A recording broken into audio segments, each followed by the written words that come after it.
Hi everyone, it's a lesson on how to open YouTube Studio on PC. First way, click on your logo and go to YouTube Studio. It opens up with the dashboard, the main information about your channel. The second way,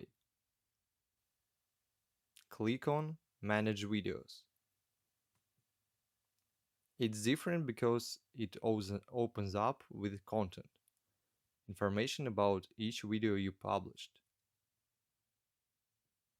And the third way, just type in YouTube Studio